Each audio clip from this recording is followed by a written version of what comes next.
எல்லாத்துக்கும் முதல் கண் வணக்கம். நான் தான் உங்க Nirmal Rajan. Welcome to my channel Nirmal சமையல். நம்ம இன்னைக்கு என்ன பண்ண போறோம் பாத்தீங்கன்னா, எல்லாத்துக்குமே பிடிச்ச பிரியாணி தான் பண்ண போறோம். இந்த பிரியாணில நம்ம காடை பிரியாணி பண்ண போறோம். இப்போ நம்ம செய்ய ஸ்டார்ட் பண்ணிடலாம். ஒரு சட்டி வச்சுட்டு அதுல 100 ml குக்கிங் ஆயில் ஆட் பண்ணிக்கலாம். குக்கிங் ஆயில், கடலை எண்ணெய் எதுனா யூஸ் பண்ணிக்கலாம். நல்லெண்ணெய் மட்டும் யூஸ் பண்ணக்கூடாது.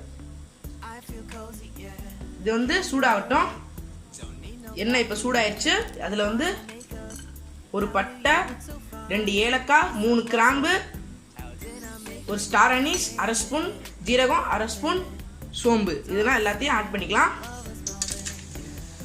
நம்ம கரம் மசாலா எதுவுமே ஆட் பண்ண போகிறது கிடையாது. அதனால தான் நம்ம இதெல்லாம் கொஞ்சம் அதிகமாக சேர்க்குறோம். இது நல்லா ஃப்ரை ஆகட்டும்.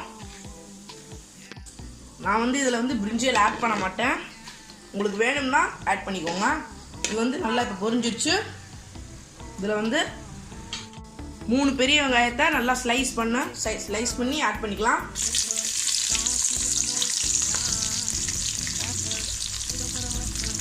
இது நல்லா ஒரு கோல்டன் ப்ரௌன் கலர் வர வரையும் வதக்கிக்கலாம். இதை வதக்கும் போது சிம்மிலே வச்சு தான் வதக்கணும். அப்போ தான் எல்லா ஆனியன்ஸும் வேகும். இப்போ நீங்கள் ஃபுல்லாக வச்சு பண்ணிங்கன்னா ஒரு இது வேகும், ஒரு இதில் கருகி போயிடும். அதனால் நீங்கள் சிம்மிலே வச்சு பொறுமையாக பண்ணுங்கள். நீங்கள் எவ்வளோக்கு இதை நல்லா ப்ரௌன் கலர் ஆக்குறீங்களோ அவ்வளோக்கு பிரியாணி டேஸ்ட் கொடுக்கும்.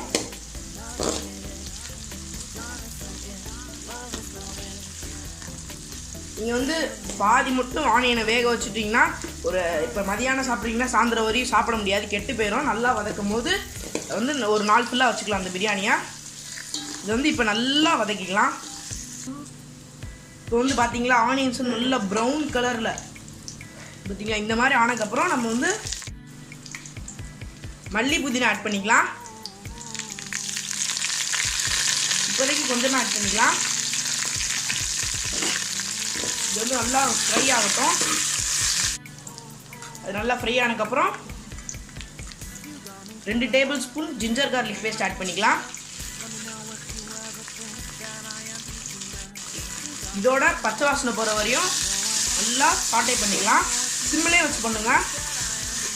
இஞ்சி பூண்டோட ராஸ்மெல் போனதுக்கப்புறம் ஒரு 3 மீடியம் சைஸ் சின்ன தக்காளியை நல்லா குட்டி குட்டியாக ஸ்லைஸாக நறுக்கியிருக்கேன். அதில் ஒரு 5 பச்சை மிளகா ஆட் பண்ணிக்கலாம்.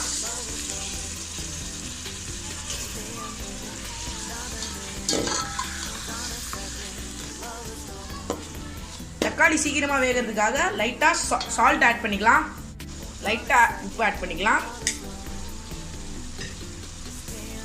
இது லைட்டாக மிக்ஸ் பண்ணிவிட்டு நல்லா தக்காளி நல்லா ஸ்மாஷ் ஆகிற வரையும் நல்லா வேக வச்சுக்கலாம். இப்போ இதை நல்லா வதக்கியாச்சு. நல்லா தக்காளிலாம் நல்லா ஸ்மாஷ் ஆகிடுச்சு. என்னென்ன பிரிஞ்சது பார்த்தீங்களா. இப்போ 1/4 கப் புளிப்பு இல்லாத தயிர் ஆட் பண்ணிக்கலாம். இது நல்லா இப்போ மிக்ஸ் பண்ணிக்கலாம்.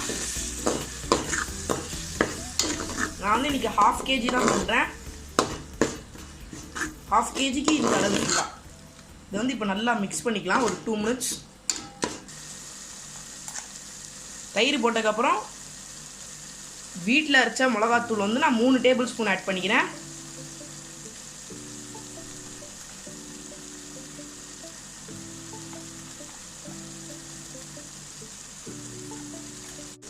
இதை இப்போ நல்லா மிக்ஸ் பண்ணிக்கலாம்.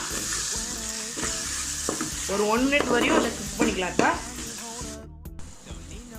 இப்போ காடை ஆட் பண்ணிக்கலாம். நல்லா கழுவி மஞ்சத்தூள் போட்டு கழுவிருக்கேன். நாளைக்கு 4 காடை.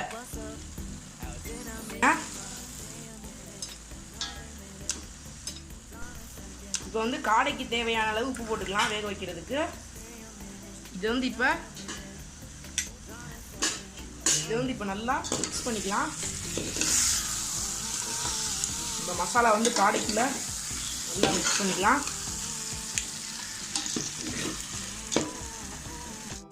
காடை வேக வைக்கிறதுக்கு 1 டம்ளர் தண்ணி ஆட் பண்ணிக்கலாம். இது லைட்டாக மிக்ஸ் பண்ணிக்கலாம். காடை வேக வைக்கிறதுக்கு ஒரு லிட்டு போட்டு மூடி வச்சிடலாம். இப்போ இப்போ நம்ம திறந்து பார்க்கலாம். ஒரு 15 to 25 minutes ஆகும் வேகிறதுக்கு. லைட்டாக மிக்ஸ் பண்ணி பார்க்கலாம். நீங்கள் வந்து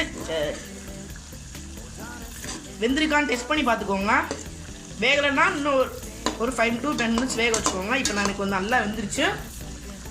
இந்த ஸ்டேஜில் நான் வந்து இதில் வந்து 3 கிளாஸ் அரிசி சீரக சம்பா ரைஸ் எடுத்திருக்கேன். அதனால் 6 கிளாஸ் தண்ணி ஊற்றணும். நம்ம வந்து ஏற்கனவே கறி வேக வைக்கும் போது 1.5 கிளாஸ் தண்ணி நான் ஊற்றிருக்கேன். இப்போ வந்து நான் 4.5 கிளாஸ் தண்ணி ஊற்றிக்கிறேன்.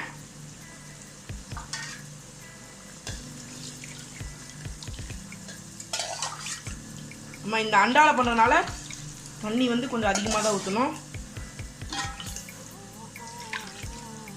இப்போ அரிசிக்கு தேவையான அளவு உப்பு போட்டுக்கலாம். அதில் இது வந்து இப்போ இந்த தண்ணி ஃபுல்லாக நல்லா கொதிச்சு வரணும். அது வரையும் ஒரு லிட்டு போட்டு மூடி வைக்கலாம். தீயை வந்து நல்லா கொஞ்சம் ஃபுல்லாக வச்சுக்கோங்க. இப்போ நம்ம திறந்து பார்த்துடலாம். நல்லா கொதிக்குது. இந்த ஸ்டேஜில் வந்து நீங்கள் வந்து உப்பு காரம் புளிப்புனா நல்லா டெஸ்ட் பண்ணி பார்த்துக்கோங்க. நான் இப்போ எல்லாத்தையும் டேஸ்ட் பண்ணி பார்த்துட்டேன், கரெக்டாக இருக்குது. உங்களுக்கு புளிப்பு பத்தாமல் இருந்துச்சுன்னா லெமன் ஆட் பண்ணிக்கோங்க. இப்போ நான் வந்து சீரக சம்பா ரைஸை ஒரு 1/2 மணி நேரம் ஊற வச்சுருக்கேன். இப்போ அதை ஆட் பண்ணிக்கலாம் தண்ணி இல்லாமல். இப்போ வந்து நல்லா தீயை கொஞ்சம் ஃபுல்லாக வச்சுக்கோங்க. இப்போ தண்ணி வந்து லைட்டாக வற்றி அரிசி தெரிகிற மாதிரி வரும்போது சிம்மில் வச்சுக்கலாம். சைடில் வந்து ஒரு தோசைக்கல்லை சூடு பண்ணி வச்சுக்கோங்க சிம்லேயே. இப்போ வந்து ஒரு லிட்டு போட்டு அப்படியே நல்லா கொதிச்சு வரும்போது நம்ம திருப்பி திறந்து பார்க்கலாம். இப்போ ஒரு 5 நிமிஷம் ஆயிருக்கு, திறந்து பார்க்கலாம். பார்த்தீங்களா லைட்டாக அந்த ரைஸ்னால் மேலே தெரியுது. பார்த்தீங்கன்னா இந்த ஸ்டேஜில் நான் வந்து நம்ம தம்மு போடலாம். நான் தோசைக்கல் சூடு பண்ண வச்ச சொன்னேன் தெரியுங்களா, அதை வந்து கீழே வச்சிடலாம். இந்த தோசைக்கல் மேலே நல்லா சூடு பண்ணியாச்சு. ஒரு 10 மினிட்ஸ் சூடு பண்ணிட்டேன். அது மேலே இந்த சட்டி வச்சிடலாம். இதுக்கு மேலே நம்ம லைட்டாக கார்னிஷ் பண்ணலாம். இதில் வந்து லைட்டாக கீ ஆட் பண்ணலாம். உங்களுக்கு எவ்வளோ தேவையோ அதுக்கேற்ற மாதிரி கீ ஆட் பண்ணிக்கோங்க. நான் வந்து ஒரு 3 டீஸ்பூன் கீ ஆட் பண்ணியிருக்கேன். லைட்டாக வந்து இது மேலே கொத்தமல்லி போட்டுக்கலாம், கொத்தமல்லி புதினா.